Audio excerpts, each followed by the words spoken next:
ఇంతలా లోపల ఏదైనా వేసుకొని బాగున్నానండి అని ఆ పువ్వు అది వాసన వేరే. పండు తోమరు కదా మీరు, తోమితే అరిగిపోతాయి కదా.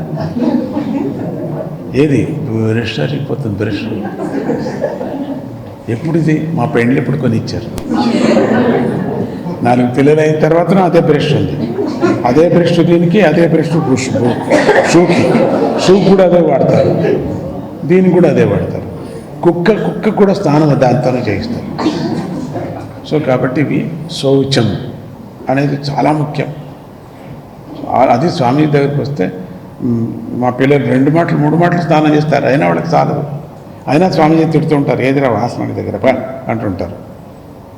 వాళ్ళు ఏదో డయోడోమో డోమోసుముడో కండోసుముడో ఏమిటో దాని పేర్లు నాకు తెలియదు. డయోడామో పుస్సో దాని పేరేంటి?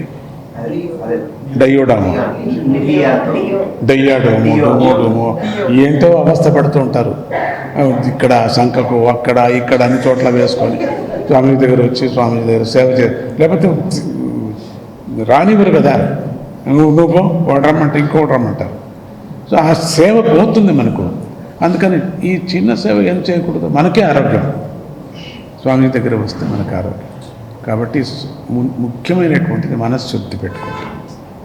మనశ్శుద్ధితో శరీరం శుద్ధితో సాధించామంటే భక్తి మనకు. అందుకని ఇక్కడ కాకడార్తిలో ఒక్కొక్క బుద్ధి చెప్పుకొచ్చారు. చాలా బాగుంది, అర్థాలు చాలా అద్భుతంగా ఉన్నాయి. ఒక్కొక్క రోజు ఒక్కొక్క దేవుడికి ఆరతి పెట్టడం, 16 దేవతలకు 16 అవతారాలు. అందుకని వెంకటరమణ స్వామి అవతారం అట్లే ఉండిపోయింది, దత్తుడిది కూడా అట్లే ఉండిపోయింది. అందుకని దత్తుడికి పేరేంటి? దేవదేవ అవతారం అన్నారు. ఆయన ఒక్కడే ఉండిపోయింది, మిగతా దేవుళ్ళంతా మాయమైపోయారు. మత్స్య అవతారం, కుర్మ అవతారము అన్నీ కూడా, నరసింహ అవతారం మొదలుకొని దశావతారాల్లో ఏదీ లేదు. మనం పేర్లు చెప్పుకున్నాం, తపస్సు చేస్తున్నాం. అయితే మనకు మిగిలిపోయినటువంటి దేవతల్లో మొదటి దేవుడు మనకు దత్తాత్రేయుడు అవతారం. ఇక గణపతికి అవతారమే లేదు, అప్పటి నుంచి అట్లే ఉన్నారు. గణపతి సుబ్రహ్మణ్య స్వామి అట్లే ఉండిపోయారు, గణపతిను అట్లే ఉండిపోయారు, అవతారాలే లేవు వాళ్ళకి. ఆంజనేయ స్వామి చిరంజీవిగా ఉంటున్నాడు. అందుకని దత్తాత్రేయుడు వెంకటరమణ స్వామికి చాలా సంబంధం ఉంది. అన్నమాచార్యులు కూడా 35వ కీర్తనలో దత్తాత్రేయుడే నువ్వు అని రాశారు, దత్తుడే నువ్వు అని రాశారు. ఆయన యొక్క పాటల్లో ఉన్నాయి. అది ఒక శిలలో కూడా వేయించి పెట్టాను మైసూరు ఆశ్రమంలో. అన్నమాచార్య ఇక్కడ కూడా ఉంది, ఆశ్రమం ముందట్టు కూడా గోడలో వేసి పెట్టారు, చదవండి దాన్ని. ఆ కీర్తన రాసి పెట్టాం. మెట్ల దగ్గర ఉంది, అదంతా చూడరు వీళ్ళు. ఇక్కడ అన్నదానం ఉందే, స్వామీజీ దొరుకుతారు, రెండే. ఇదంతా చూడరు వాళ్ళు. ఇక్కడ ఆశ్రమానికి ఏదైనా సేవ చేస్తామా, అదంతా చూడరు. ఆశ్రమానికి ఏదైనా కొనిపెడతామా, అది చూడరు. ఆశ్రమానికి ఒక ఫ్యాన్ ఇస్తామా, అది చూడరు. ఆశ్రమానికి ఒక లైట్ ఇస్తామా, అది చూడరు. ఆశ్రమానికి ఒక రోజు అన్నదానం చేస్తామా, అది చూడరు. ఆశ్రమానికి ఒక జమకానం కొనిపెడతామా, ఒక చాప కొనిపెడతామా, అది చూడరు. రూముల్లో కొన్ని దిండులు పెడతామా, అది చూడరు. ఇక్కడ అన్నదానం ఉందా, స్వామీజీ గారు దొరుకుతారు, ఇంటర్వ్యూ, అంతే, రెండే. అదే కదా మీరు చేసేది. చెప్పండి, నువ్వునండి. ఇంకా మీదట గమనించండి, ఇది మంది ఆశ్రమం. దీనికి ఏం కావాలో చిన్న సేవ చేయండి. ఎక్కువ ఇప్పుడు అశోక్ గారు ఏం చేయాలండి, నన్ను చిన్న సేవ చేస్తానండి, స్వామీజీ రూమ్కి ఏదైనా కావాలండి, అడిగే దాతనే లేరు. మీరు ఎవరు అడగరు. స్వామి గురునిలయంలో కొన్ని పనులు జరుగుతూ ఉంటాయి, చిన్న పనులు.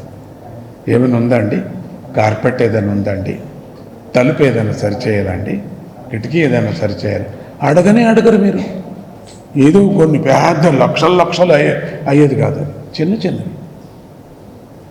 కుర్చీ ఉందండి, మంచి సోఫా ఉందండి, స్వామీజీకి 2 స్పీకర్ బాక్సులు పెడితే బాగుంటుంది, స్వామీజీ మాట బాగా వినిపిస్తుంది. అడిగే దాతనే లేరు. మీరు అడగరు.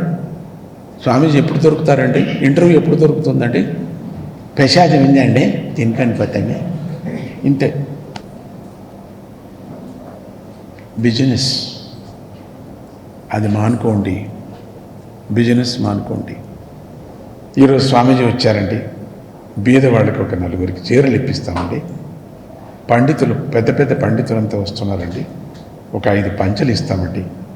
ఆ పంచలు స్వామీజీనే చేతి నుంచి ఇవ్వండి. ఎవ్వరికీ రాదు, మీకు ఎవరికి రాదు. కర్మ, మీరు ఏం చేయలేరు.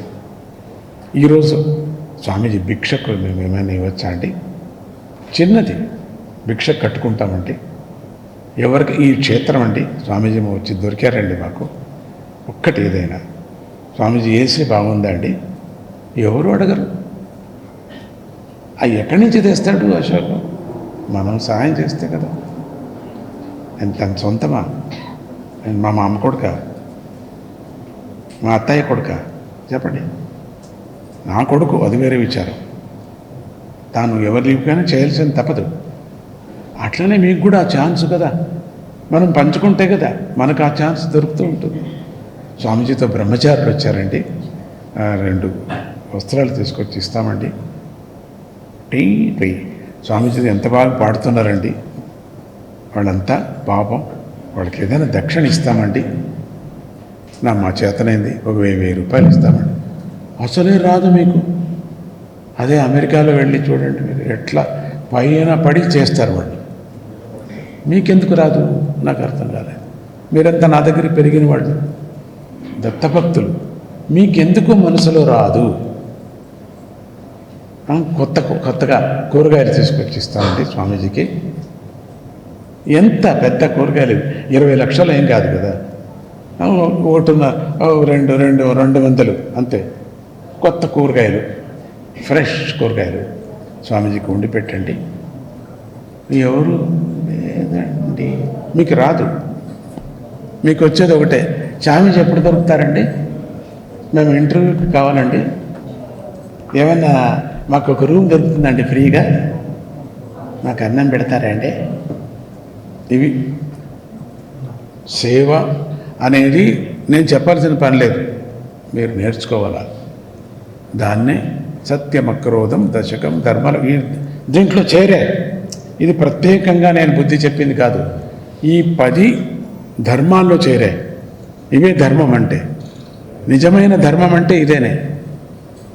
ఇంక మీదటైనా నేర్చుకోండి. ఏ ఆశ్రమానికి వెళ్ళినా కూడా చిన్నది ఏదన్నా సహాయం చేయండి. ఇది కొత్త ఆశ్రమాలు చూస్తున్నాం, మనం వెళుతున్నాం. మనం ఆ వంట ఇంటి వాళ్ళు సంతోషపడతారు, నేను చూస్తే హలో అంటారు, మా సేవకు మీరు తోడ్పడ్డారు అని. అన్ని చోట్ల కూడా అంతే. అటువంటి దత్తాత్రేయుడే వెంకటరమణ స్వామి. అటువంటి క్షేత్రానికి మనం వచ్చాం. నేను అంతా దర్శనాలు చేశారు, స్వామిని సంపూర్ణంగా దర్శనం చేశారు. మళ్ళీ ఎప్పుడు ప్రాప్తిస్తుందో మళ్ళీ మనం రావటం జరుగుతుంది. జై గురుదత్త, శ్రీ గురుదత్త.